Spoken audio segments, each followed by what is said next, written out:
Welcome back to the 1009 podcast. Me and Grayson are here. Another weekend full of sports, full of baseball, which we will specifically get into because we got a special guest here, Chris Phillips, formerly of the Spurs Up Show. If you remember, we had him on before the Carolina Clemson game. He is now with SEC Unfiltered, which is producing a lot of content on Twitter. You're filling up my feed right now. I love following you just to see what's going on with SEC baseball. I'm a baseball guy, so I'll follow just about anything. I used to go to games at Carolina with my granddad just to go. So we'll get into some college baseball, specifically ACC, SEC. That's where we're around, and specifically the Carolina Clemson rivalry that we got this weekend, which is probably the best in baseball. Yeah, guys, I appreciate you having me on, man. And sorry, not sorry for filling up the feed, man. When you get these Tuesday nights, Wednesday nights, obviously we're speaking in the midweek. There's a lot of baseball to highlight. Certainly a lot of games going on, and it's been a lot of fun, man. I've thoroughly enjoyed it. The SEC Unfiltered journey. We're still very, very early on. We'll be embarking or beginning, I guess, month 3 of that journey, which it feels like it's so much longer because I meditated on that transition for so long. But it's a blast, man. I mean, obviously. Getting to talk and cover SEC football is, we all know, the mecca that is the creme de la creme of college sports, really. And then SEC basketball, the strides it's made and how good the conference is this year. But I'm a baseball guy too, Bailey. So the opportunity to cover SEC baseball this season is one that I've taken full advantage of, and we've hit the ground running. It's been a blast, man. Truly, the baseball in the SEC is by far the best, and it's the best players, best coaches, best stadiums, you name it. So, and then again, the best rivalry, which I think is upcoming this weekend when South Carolina and Clemson take the field. So I appreciate you guys having me on. I think as we kind of get sidetracked by basketball, just trying to get into that gap of the spring sports and get into the early summer stuff, and baseball really kicks up a notch. I think this is a perfectly placed weekend for all this stuff. We're not the only rivalry across ACC, SEC, so there's a couple different options across the weekend. It's right nestled in between like the stretch run of college basketball, and then next week I think starts the conference tournament slate there. So a great time to get it in before I think some eyes do get brought back to basketball just as they get March Madness underway. But I mean, it's been. Yeah, I was going to say too, guys, it's the first time in a long time where basketball isn't just being viewed as a filler between the end of football and the beginning of baseball for both fan bases in the Palmetto State, which is a really cool thing, right? So the fact South Carolina moved their basketball game up on Saturday so that fans could go to that and go to the baseball game at Segra Park in Columbia. So it's been cool to watch, man, to see both Carolina and Clemson have a reason to be excited for basketball. But certainly I think we'd all agree baseball's kind of the crown jewel of this state. You know what I mean? It hits different. I tell people all the time, and I think this applies to the majority of the SEC, maybe outside of Kentucky, really, that while there may be fewer people and less people that watch the games, like watch baseball versus basketball, if you will, I feel like the passion and the energy of that smaller amount is almost greater than the larger amount that watches basketball. And that's why you really feel it, man. It just hits different. Obviously, that's indicated by this rivalry. Like example, the rivalry on the hardwood. It's still intense, but that 3-game series, man, in baseball, it's got a super regional postseason type of vibe to it, postseason type of feel each and every single year. And I tell people all the time that ask what it's like. I just tell them you got to go because it's hard to explain. It's really hard to put into words the intensity of that rivalry on the diamond. And I think that intensity comes from them playing one home game, one neutral, and one home at the other place. Like you don't get that often in sports in general. It's just something unique. You get each passionate fan base having their moment, and those games really show out each time. I don't know how you feel about the Greenville-Columbia situation. I know me and Grayson have our opinions that Greenville's a little bit more neutral, 45 minutes to hour and a half compared to 10 minutes from a walk. Founders. Yeah. That's just our thoughts on that. I mean, they split the fan base 50-50, so it's still. Yeah, Segra literally across town for the Gamecock fans up there. So guys, I'm biased in this answer. I want to go ahead and get that out of the way, but if you want a real neutral site contest, there's a beautiful ballpark in North Augusta, South Carolina, where I'm from, that would love to host the game. So if you really want a neutral site and you really want to annoy both fan bases by making them drive to kind of an out of nowhere, really out of left field destination I think North Augusta could serve. Guys, I like Fluor Field. I love Fluor Field in Greenville. I mean, I think it's beautiful. It's a great venue, great ballpark. If they wanted to keep it there forever, that wouldn't bother me. I mean, I think the back and forth is cool. Segra, a beautiful ballpark in its own right as well. But I mean, guys, I just go back to this early 2010s when South Carolina, it felt like every year was spanking Clemson, and that game was in Greenville every year. You didn't hear a peep or a complaint about that game being up there. It was only when South Carolina started losing that game that you sort of felt the gripes and the moans. And hey, you ask any Gamecock fan that was there last year, I'm sure they're going to tell you they had a really, really good time at Fluor Field last year when Carson Hornung hit that game-tying home run. Cole Messina hit the ball that still hasn't landed yet over the Green Monster in left field. So, I mean, I think both are great. I do agree with you. I think the home and neutral site is really cool. Maybe they eventually move it to like a Charleston. I know that would be a really, really tough drive for both fans.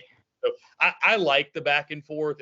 I'm curious to see what they do in the future to kind of, if they want to stick to one destination or go to a different one. But I'm telling you guys, North Augusta would be a great place to go. It's as neutral as it gets. And I don't think the drive is terrible unless you're up in the Rock Hill or Myrtle Beach area, which if you're in those areas, and shout out those folks who may be tuned in, but everywhere is a long drive for you. So what difference does it make?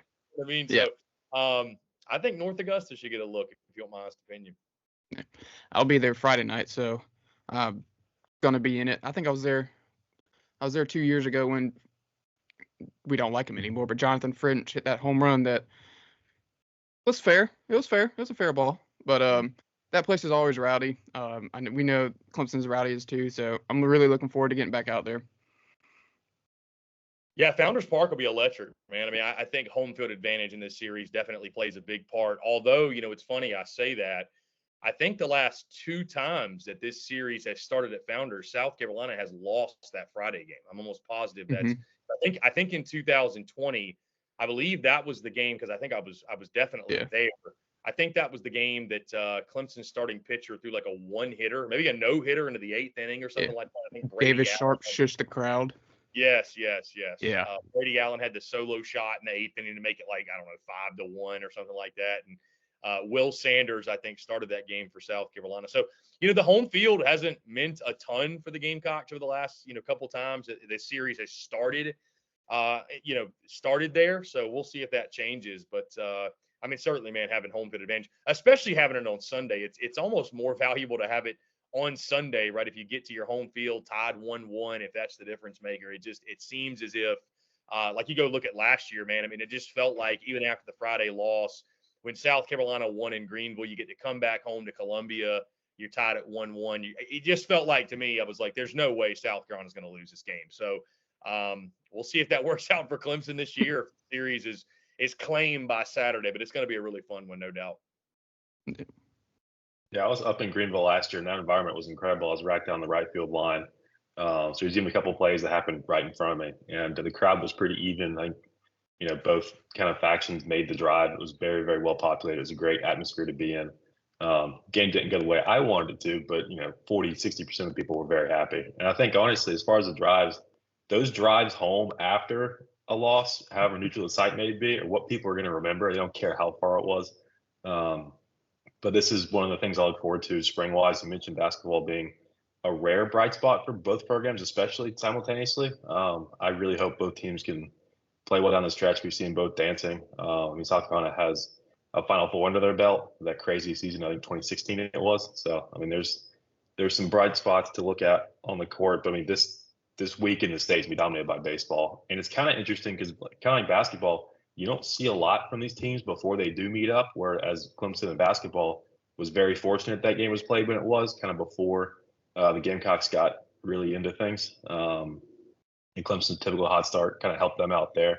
But as far as baseball goes, I mean, we won't even see 10 games in these clubs before they match up. I think both teams win in midweeks by, I think, a half dozen runs each today. So solid momentum building spots there. I mean, any initial thoughts on what we're going to see Friday, Saturday, Sunday from these two teams? Yeah, pure hatred.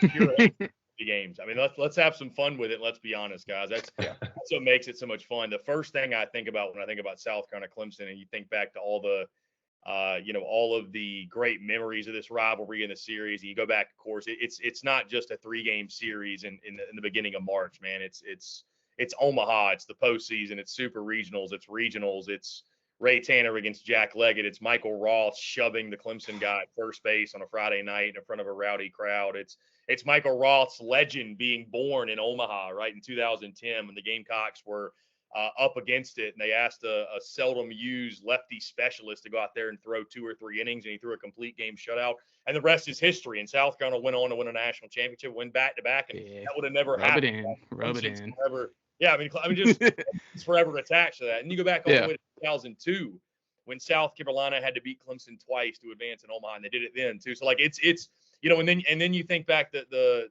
moments on the Clemson side. I mean, I'll never forget 2017 when all Josh Reagan had to do was bury a curveball or just throw a 4th ball and get to the next hitter to Seth Beer, and he just couldn't do it. 3-2, 2 out. Seth Beer over the right field fence ties it, and Clemson goes on to win the game, win the series. I mean, that was one of the most heartbreaking losses. Yeah. You think about the last couple of years, and I'm glad to see, like I mentioned top of the show, I'm so happy to see the rivalry get back to a place where it should be, which it's going to be appointment TV this weekend. It's going to be one of those series. You look across any college baseball show. Certainly, we do our show later this week, and we preview the series of the weekend. We're going to start with South Carolina Clemson because it's the premier baseball in college baseball this weekend. It's 2 of the best clubs in college baseball. It's 2 realistic Omaha contenders, if you will, maybe favorites to get there. So, but in regards to expectations, guys, we can go a lot of different ways with this. And I'm sure we'll kind of peel back the layers on this as we go. But, this is the first time in a long time, guys, that I look at both sides and I'm like, who are the aces in this series? Like who are those guys? Like, I think South Carolina may have more answers than Clemson right now when it comes to the pitching staff. I mean, you got Eli Jones on Friday. You've got Roman Kimball on Sunday. You have Dylan Eskew on Saturday. I think they may slide Matthew Becker back in that role after he pitched on Sunday and threw 3 or 4 innings and looks like he's getting back to be full strength. He was supposed to be that guy to start the year and suffered a bit of a setback. But there isn't that dominant guy I look at that, oh man, I can't wait for this pitcher's duel. I think there's going to be runs and runs and runs and lots of runs. And whoever's bats can stay hot the longest. I mean, somebody's going to have to pitch, right? Somebody's going to have to make a big pitch, make a big play, whatever, emerge as that shutdown guy for either side. But I think there's going to be a lot of offense. I think it's going to be a lot of intensity. I think you're going to see both coaches gamble. Because while this isn't a series where, listen, it's not the end-all be-all. That 2010 South Carolina team I mentioned that won the national title, they lost that series 2 of 3 to Clemson in the regular season. They lost that Sunday game. I think the final score was like 19-6 at Founders Park. So it just goes to show, right, it's not the end-all be-all. Heck, Clemson last year, right, loses 2 of 3. They were hotter than anybody in college baseball in the season and became a national seed. So it doesn't define you. But you ask anyone in this rivalry what it means, how important it is. Certainly you ask the coaches, you want to win this one more than you lose it. The last thing you want to build is a trend that, hey, he's a nice ball coach. He gets us to the postseason, but he can't win the rivalry series, right? That's not something you want to attach to your name. So I think intensity, and I think the sticks are going to be red hot this weekend. I think we're going to see a lot of runs scored. You mentioned intensity. This Sunday pitcher you mentioned, I can't pronounce his name. He's a fire. Yeah, he's a fireball. And I see, and on Clemson's end, at least on the bat, Cam Kennerell is a fireball in and of itself. So I see maybe some fireworks between them two. If the game, goes 1-1, goes to that Sunday game and he's starting and Cam's first batter, I can definitely see some fireworks going on there. Yeah, like you mentioned, pitching it's been a struggle. I mean, you can't overlook the 18-1 drumming that Kennesaw State gave us, and which woke up South Carolina Twitter, which they in turn lost 11-2 to. It was like perfect irony, wasn't it? Like it was just the baseball gods were like, no, not so fast.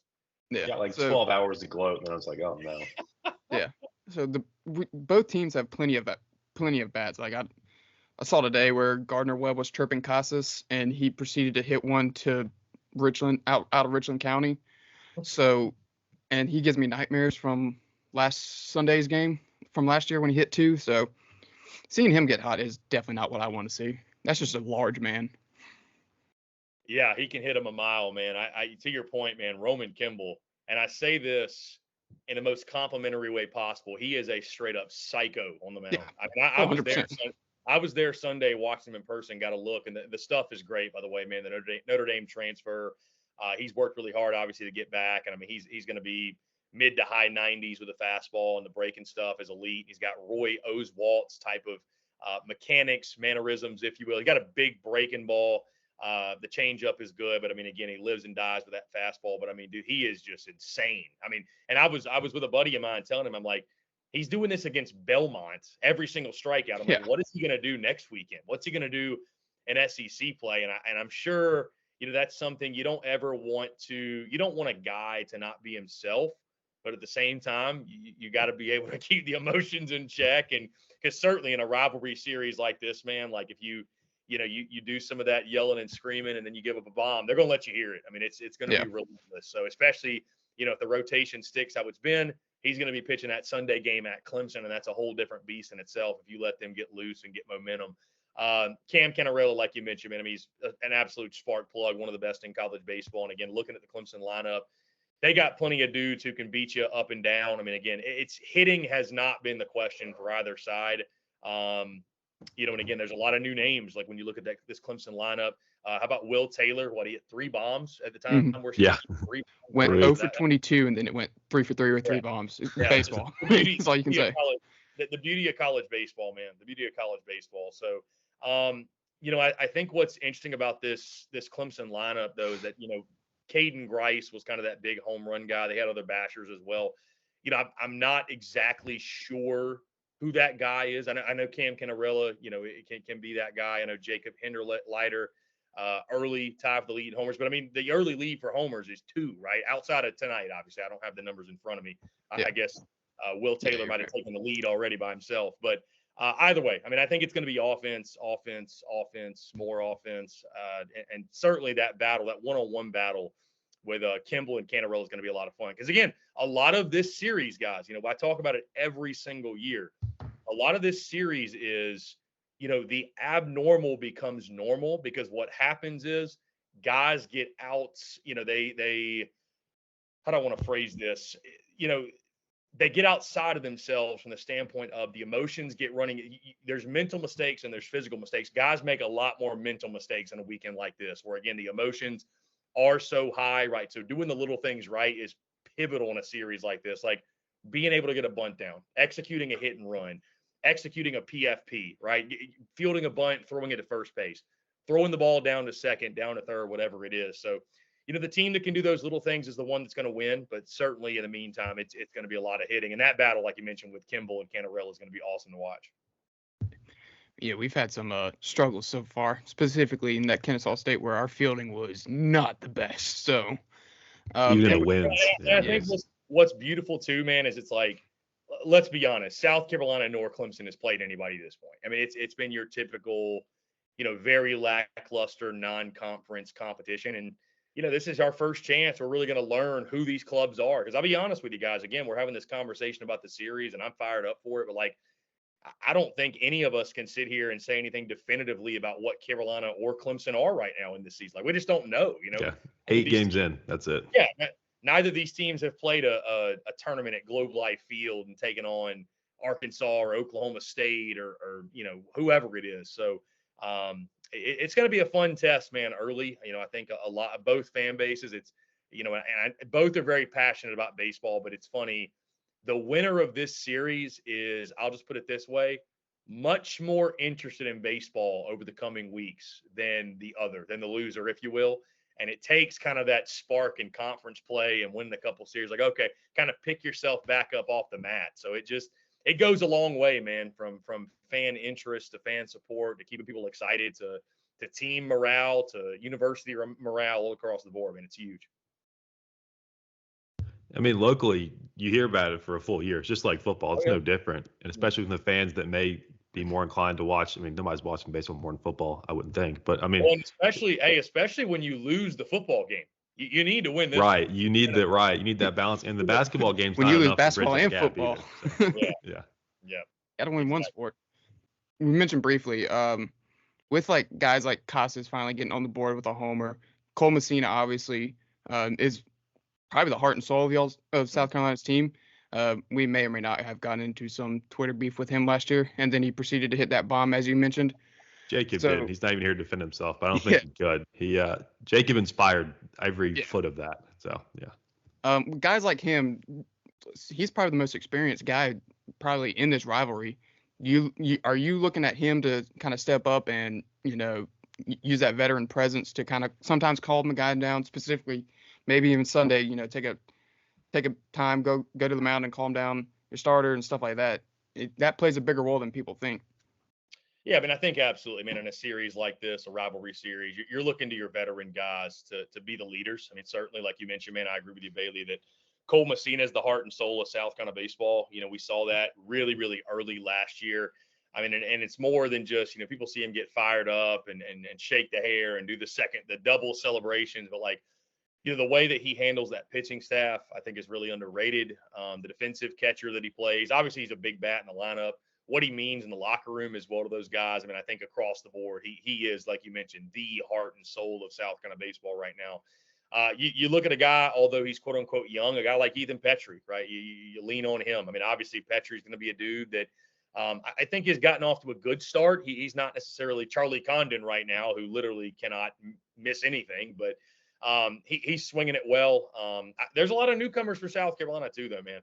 You look at Kennedy Jones from UNC Greensboro. You look at Parker Nolan over from Vanderbilt. The list goes on and on of new guys they've added. With the transfer portal, it was already like this before, right? With JUCO ranks obviously being a big factor in college baseball. But I mean, all the different guys they've added, certainly it's going to be a lot of new faces that Clemson's going to see as well. But a guy like Eli Jones starting on Friday night, right? Like you look towards him like, hey, man, we need a good start. We need to get off to a good start in this series. We got to protect the home field. It starts with your dude on the bump, right? Like I think a lot of people like us are going to be coming into this weekend expecting a lot of offense. And I wonder, do the pitchers take it personally? And, definitely some of those veteran pitchers as well, guys who've been around for a while. They know what this rivalry is about. So having that type of experience, guys, I think certainly it's invaluable. It's invaluable to have guys who have been through the fire. Certainly when you have guys like, again, Messina, Petrie, Casas, who were on the team last year, who won this series.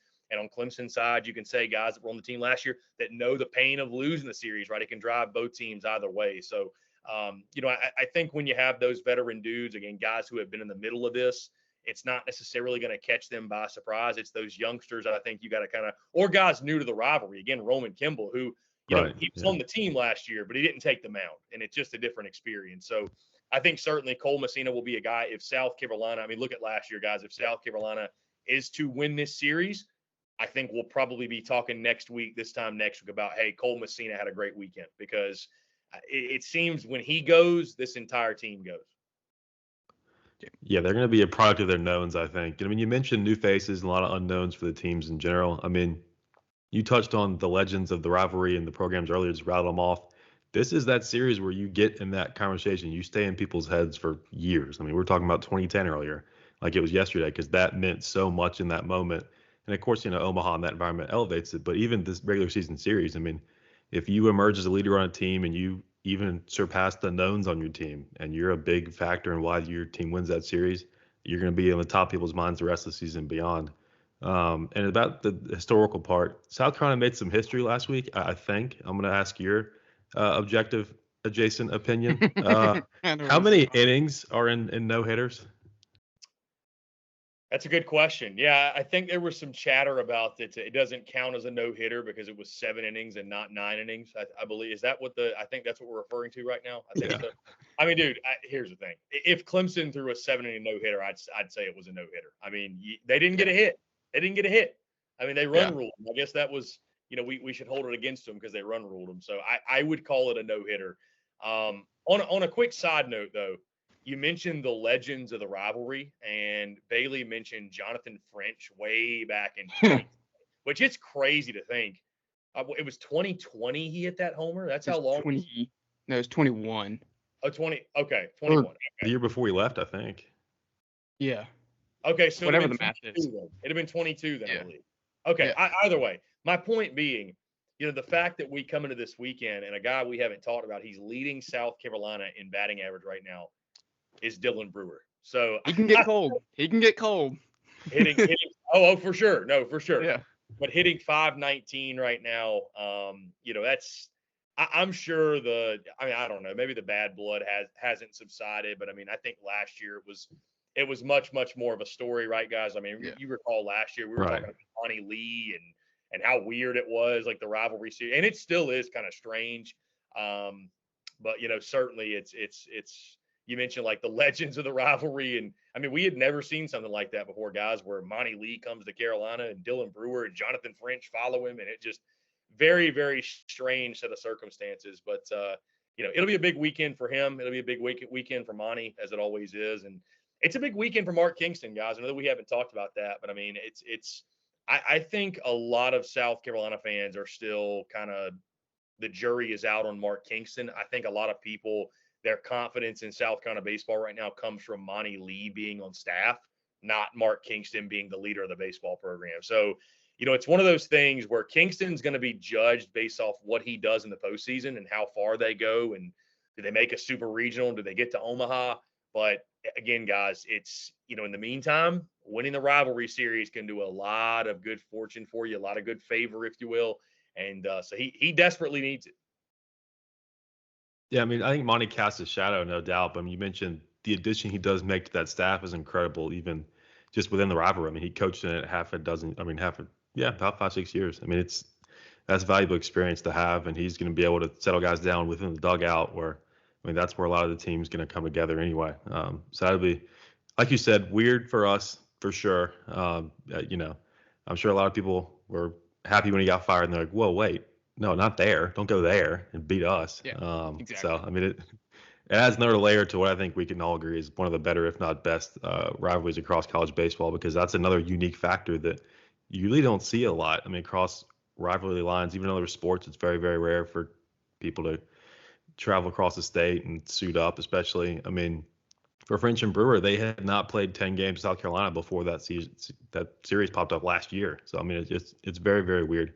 But it's another thing we can root for, or in our case, root against. It'd be nice if Brewer does not hit 519 this weekend.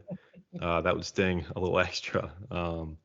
But I think that, both teams being top 20, I'd be okay with saying top 15.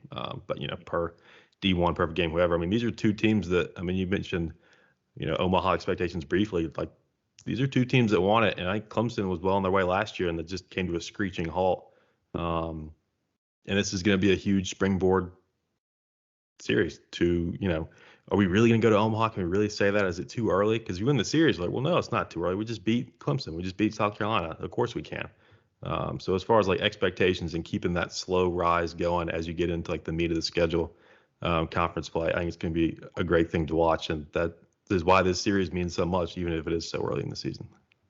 And to your point, man, I mean, I think both teams are set up really well to have successful seasons, no matter what happens, right? Like somebody has to lose the series. So I think both are going to be real forces in the college baseball landscape this year. I think both are going to be postseason teams. I would not be surprised if both are hosts, and maybe we see South Carolina Clemson back in a super regional or something like that. I will say on the Clemson side, man, I loved the hire of Eric Bakich. I mean, we all recall this was 2 years ago. South Carolina had endured a brutal, brutal season. And I'm sure most folks remember that, I called for Mark Kingston's job. I thought it was time for South Carolina to go a different direction. And, when he returned, I said last year, hey, they get the super regionals, I'll shut up for the future. And they did. And so, I mean, I'm certainly not out here leading the fire Mark Kingston train or anything. And certainly there are other reasons I'm not, because I'm not going to be the SECU guy leading a fire Mark Kingston train.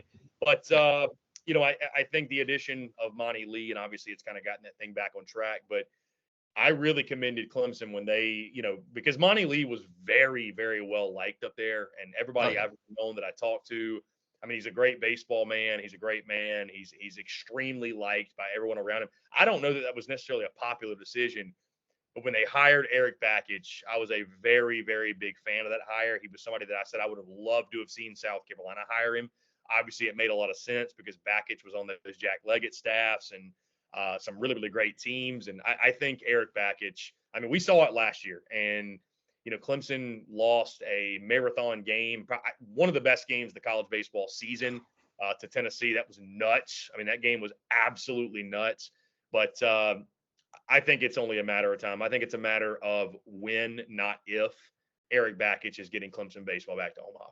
I really do believe that, I think he's going to be wildly successful there. And we'll see. We'll see. He's got to show that he can recruit and win in the portal, but and certainly win in this series, right? I guess he's 0-1 now. But right, you gotta improve that for sure. Yeah, you gotta win the rivalry series. But no, I mean, I think Bakich, I think he's one of the best in the game, and I think Clemson baseball is going to be. I think they're set up well. I really do. Yeah. And we saw even when Bakich was at Michigan, a school that it's not Big Ten's not known for their baseball. He took them to Omaha, and they made a pretty deep run. I'm pretty sure they played in the national championship. So seeing his success there and seeing like the immediate success that he had last year, it's like, and it also feels like he's bringing that Jack Leggett kind of, military. Like if you want your guaranteed spot at third, you're not going to get it, and you're going to end up in the portal like some players. We're not going to name names, but he might be from Batesburg, Leesville. Voluntarily left, yeah. Yeah. So he doesn't put up with any bullshit. He's very headstrong. He has Jack Leggett in the dugout, which for people that grew up watching baseball and watching Clemson and knowing Clemson, it feels like that's where he belongs, is in that dugout, no matter how his tenure ended. And I mean, you can say the same about Monty Lee. How his tenure ended at Clemson wasn't the best, but just seeing him still coaching, still in the rivalry, it feels like he belongs there too. So, like you said, there's a lot of storylines specifically in this game, but I don't know. One thing I wanted to talk about too, outside of the rivalry, I know you're probably rolling with South Carolina. We're going to go with Clemson. That's Billy. It's funny. I haven't necessarily like locked in a prediction. I'd probably, and I mean, you guys. Here's the thing. I think y'all probably know this already, but you can be rest assured this is a completely objective. I don't have any, like, I'm going to pick with my head, totally not my heart. I'd probably still lean South Carolina, though. It's so tough because there's so many unknowns. And, like, I guess I got to go with who do I think's pitching is more than likely going to show up. And it's like, I guess it's going to be South Carolina's. But, guys, admittedly, my biggest question for South Carolina going in the season was the pitching staff. So, I mean, I think it's truly – here's the thing. I'll tell you this. I'm leaning South Carolina. I think Saturday is the X factor. I think whoever wins Saturday is going to win the series. I think both teams on their home field. I like both teams on their home field. I really do. I think South Carolina on Friday night in front of a raucous Founders Park. I know Clemson's won the last couple times. I would feel good about picking South Carolina to win that game. I think Clemson at home on Sunday. I think even if it's in a 2-0 hole, right, I think Clemson will show up in front of their home faithful and more than likely get the dub. So it's like who wins at Sager Park. That neutral site game is always really important. So I think that's the X factor. So guys, I mean, I would lean slightly Carolina right now, but it's really truly a coin flip. And by the way, before we get off of this, Billy Amick's a dude, man. I don't know. He's a dude. I mean, dude, hit another bomb tonight. Hit another bomb. So we need to see like a Clemson-Tennessee rematch, though. We need to see a rematch. A 9-inning one, hopefully. That would be would be my only point of contention there. I mean, we saw it firsthand for a whole year last year, and we did it within the rivalry. Guys that transfer, they're the worst person in the world. They're still gonna just mash if they're that guy, and he clearly is for Tennessee. And talk about a dry spell as far as postseason performance goes. I mean, they're flipping people off and bat flipping, and then I think it was Notre Dame bounced them to a barbecue, and last year, I mean, it's just they're talking about programs that have been right there and have the roster, have the coaching staff if he's not suspended, and I mean have all the pieces to put it together. I think that's another team we could definitely name. But I mean it's tough to see his name on Twitter feed every day with something regarding 400 feet of something. But I mean, I think it's safe to speak for Bailey. I'm not surprised at all. Yeah. I mean, he's right back in another winning environment. And I think he's going to do really well. And it's going to be tough to scroll past that 11.7, 2-3 times a week. I'm sure you guys know a lot more than I do about like the ins and outs and the whys he left. I really don't know the whole story. Well, we could say it all fair. I mean, it surprised me, no doubt. It surprised me. But I will say, to the point of Tennessee, I mentioned this a couple weeks ago that if I was starting a college baseball program today, I'd have Tony Vitello as my head coach. Like, I just think for today's game, today's players, the way he coaches, there isn't a guy that gets it more than Tony Vitello. And I mean, there's other great coaches out there. Do not get me wrong, but he's one of those dudes. I love the fact too that he's one of those guys you hate him when he's not in your dugout. You Exactly. love him if he's on your side. You want a guy with that type of edge and that type of swagger and just that mentality that bleeds into the players. And I think there's a reason, right? Tennessee plays like that. They're a reflection of their head coach. And so, guys, I picked Tennessee to win the SEC East, believe it or not. I'm a believer in Tony V. I'm a believer in the Vols. I mean, I think it's going to be extremely competitive. Obviously, what Florida's got with Jack Caglione, Colby Shelton, Cade Fisher on Fridays, and the rest of that team. They've got just power up and down the lineup. They've got power arms, of course, in the bullpen. I think South Carolina is going to be right in the mix. The one team in the East that I'm not high on, that I think early on has sort of reaffirmed my doubts, is Vanderbilt. I don't feel like they've got the sticks. I think they got the pitching. I don't know that they have the hitting to match it, and they've struggled early, man. And you know what's scary too with Jimmy is that pitching has struggled, which is not what I expected. So we'll see if Corbin, if they can get it turned around. I mean, it's Vanderbilt. So, I mean, they're going to be really, really good, but somebody's got to finish fourth. Somebody's got to finish fifth in the SEC East. So, I mean, the SEC is going to be, and then we didn't even talk about the West with Arkansas, LSU, A&M, Auburn, who I think is a factor, Alabama, who I think is a factor. So it's the best conference in college baseball by far. I mean, it's just team after team after team that's, realistic contenders for Omaha. Yeah. One other thing that I wanted to point on, and it kind of goes off of that SEC being so dominant in baseball. The state of North Carolina, South Carolina has 8 teams ranked in the top 25, which is insane. And then the sheer dominance of the SEC and ACC in the rankings. You don't see that very often, and we've seen that switch come in the past couple of years, especially with Wake coming on strong. It's college baseball runs through the South, Southeast, North Carolina, South Carolina. It's kind of been like that growing up. Baseball's just so much better down in South. So it's cool to see so many different teams within the area being so good at this sport. Yeah, it's cool, man. I mean, I think to your point, I think the latest top 25 poll, I do think there's 9 teams now in the from the Carolinas. Yeah, because Campbell got ranked. Yeah, because Campbell got ranked. You got Coastal Carolina in there, and by the way, I'll say this: like I hype up the SEC a lot, obviously, and I won't apologize for it. But I mean, the ACC, to your point, I mean, hell, guys, the number 1 team in the country is from the ACC. It's the Wake Forest Demon Deacons. Speaking of transfers and people being upset, right? Chase Burns going from Tennessee to Wake, and he's shoving for them early, and I think Wake is going to be. I'd be surprised if they're not right back there in Omaha. Could they get upset a super or whatever? It's college baseball, right? Anything can happen. But I think Wake Forest is legit. I mean, again, you talk about Clemson. I think they're legit. I think Florida State is going to have a bounce back campaign. It feels fitting, just weeks after Mike Martin's passing that, I think Florida State, watch out for them to put together a special season. What they did in the portal was really impressive. And then you look at the Coastal Division, man. I mean, I think Duke is for real. I think absolutely, Duke is club. Virginia's Virginia, right? They're always going to be there. Kind of same thing with North Carolina. They're always going to be there, right? UNC, although they lost 2 or 3 to East Carolina, UNC is always going to be there. Going to be right there in the mix, right there in the hunt. ECU is no knock either. No. ECU was one of my picks to go to Omaha. I think at some point Cliff Godwin's going to get there. So, I'm not even knocking UNC for losing the series, because that was a similar one to Carolina Clemson, where it's, played at different sites, and the final game was played at East Carolina, which was the rubber match, and ECU comes through and wins that. Great series.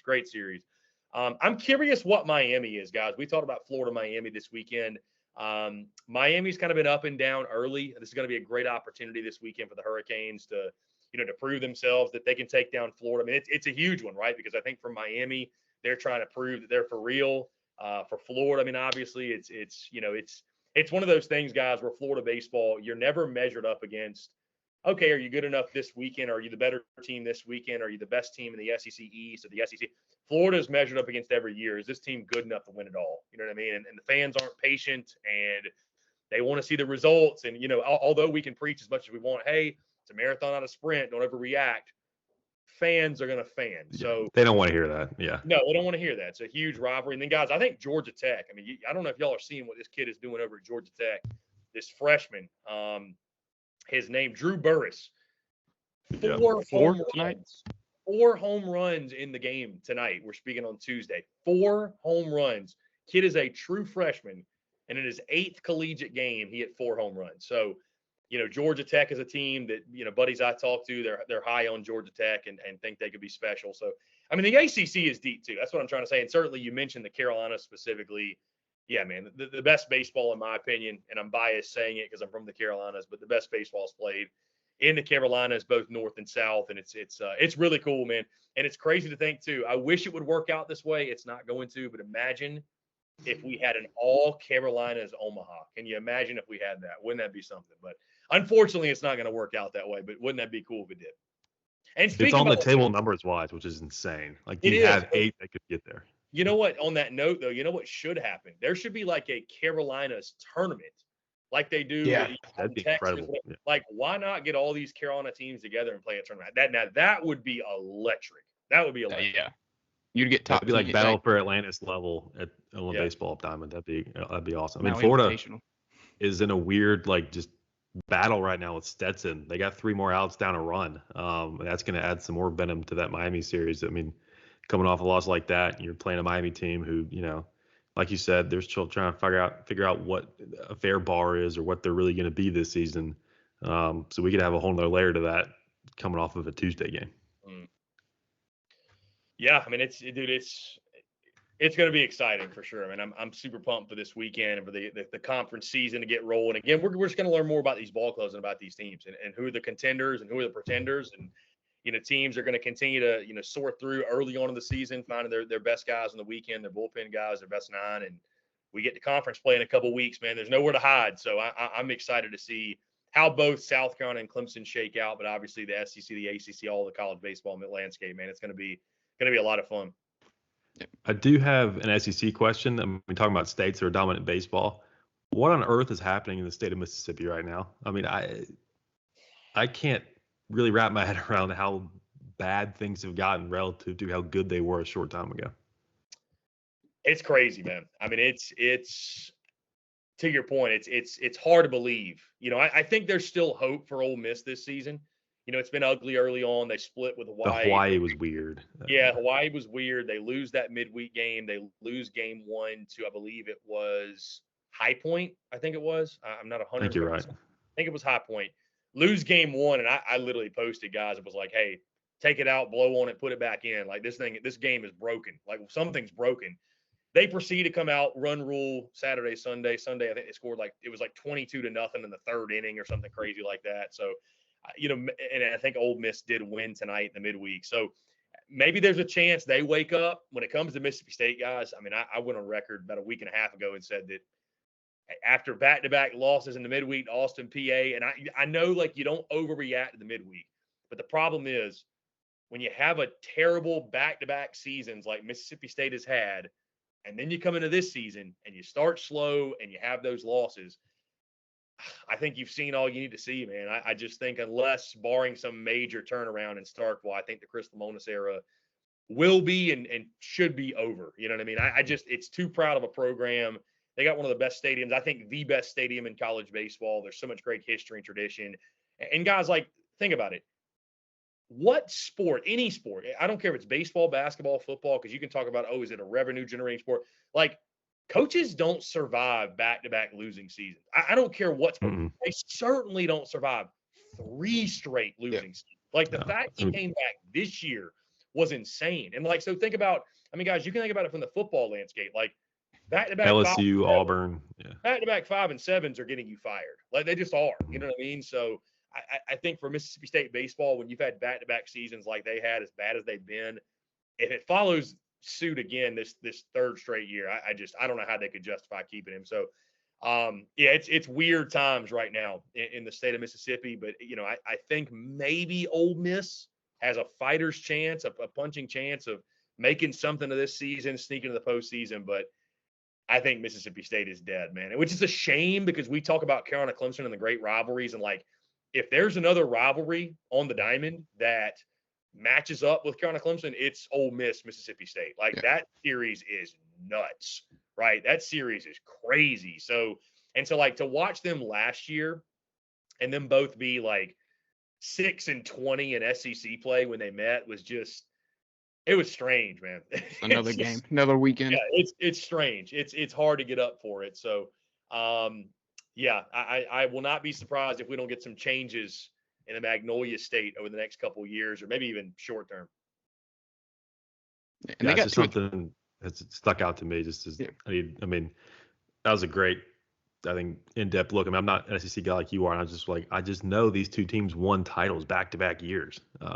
The college baseball crown stayed in the state of Mississippi for 2 full years, and now I'm looking, I'm like, 5-4, losing to Austin Peay. Like, what are we doing?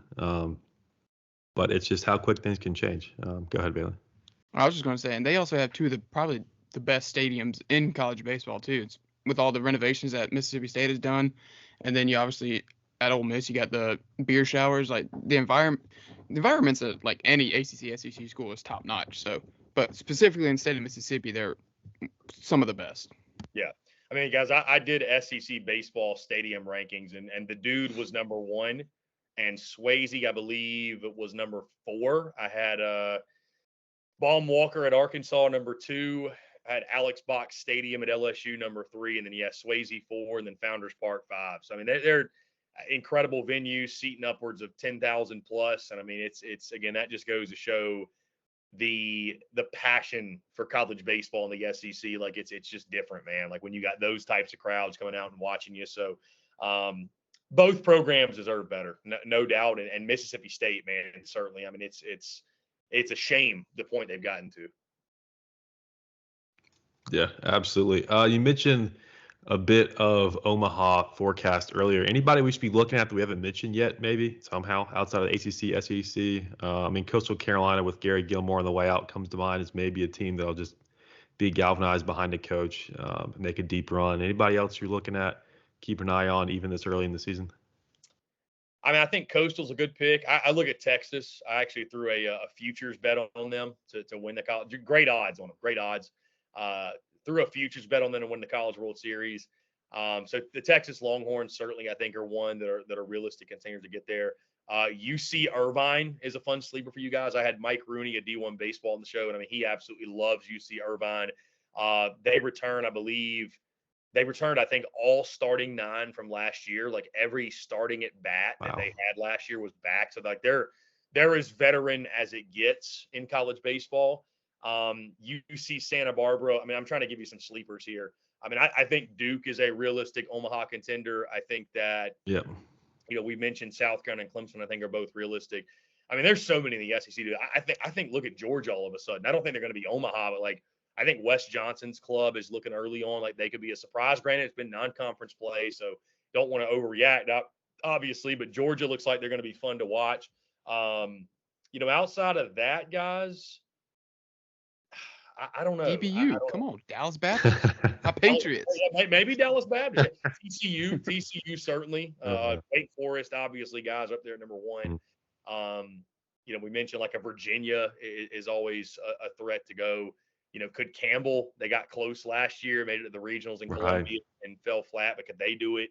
But I think at the end of the day, guys, like you have those Cinderella stories, but also too in college baseball, like the cream always rises to the top. Like I think you're going to have, I think you're going to have half the field be SEC teams. I do. And maybe I think you could have 4 SEC teams and Texas in Omaha this year. Like I just think the SEC is so good. I mean, I think Arkansas has got the best pitching staff in college baseball. I think 17 strikeouts. Yeah. I mean, I hate for Hagen Smith. Yeah. I think, LSU, even though you lose Skeens and Dylan Cruz, they're still loaded with Tommy Tanks. And, if they can get Thatcher Hurd going on Fridays and, they've got a deeper pitching staff, deeper bullpen, I think, than last year.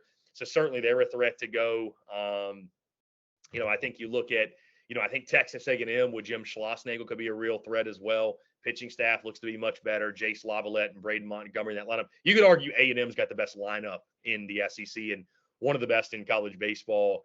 Florida certainly. So, I mean, I just there's so many good options for the SEC. Like you don't want to go chalk, certainly. I know our guys over at 11.7, they love the mid majors and they'll talk about teams like Troy and Georgia Southern and some of these others that can make it. And certainly I think that'd be a lot of fun. It'd be really cool to see. But I think the SEC is going to be very, very well represented in Omaha this summer. It's going to be great to watch. I mean, as far as you think 8 spots is a lot, it's coming off of a football mindset, and you start listing off these teams, like, we could put 15 teams in these 8 spots. I mean, guys, that's what's beautiful about, I've never been before. This will be the first year, and obviously I'll have a lot of reason to go, the SEC tournament in Hoover, and I'm planning on going, and at minimum for like the championship weekend stuff. But I mean, it's a blast. I mean, dude, it's literally like a mini Omaha. Like you've got the best of the best baseball when the SEC tournament begins, and man, it's just so much fun. So I already am giddy thinking about it. Just watching baseball from 10 in the morning till rain delayed 2 a.m. Then those games finish up. It does every single year. And then certainly, man, the plan is to make a trip to Omaha, first time ever for me, because I think there's a good chance, like I said, that a couple of SEC teams will be out there. So really excited for it, guys. I mean, it's going to be a great year. I mean, again, I think there's going to be ACC representation as well. Wouldn't be stunned if Clemson is there, but we got a long way to go. So it's the beauty of college baseball, man. You just never know. Yeah, I mean, we'll all be locked in starting this weekend. Baseball, like you mentioned, tracking the rivalry, and then beyond that. We absolutely appreciate you coming back round 2, a couple of Clemson guys. This is the perfect week to do it. We did it in the lead up to the football game, and now arguably the next most important installment of this entire deal coming up this weekend. So we'll be tracking that, tweeting about that, all kinds of stuff. Really excited. Like Bailey mentioned, you're all over my Twitter feed too. I love to see it. It's been really cool to see you kind of transition to a more broad subject and then cover it really, really well.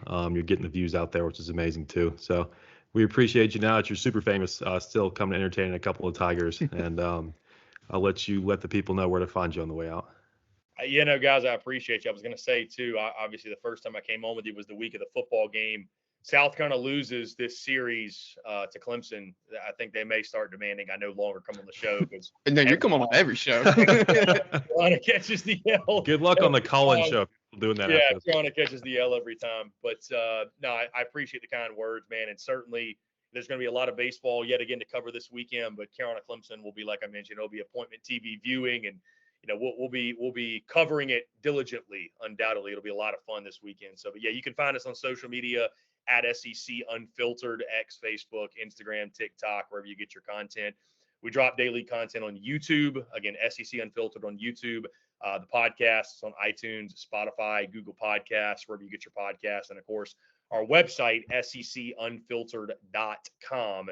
And I will plug, by the way, guys, on the SEC Unfiltered entity, of course, on YouTube, specifically in podcast, Harrison Fant and I, who's going to be like my co-host for this show, we are doing a segment called The Wind Up twice a week.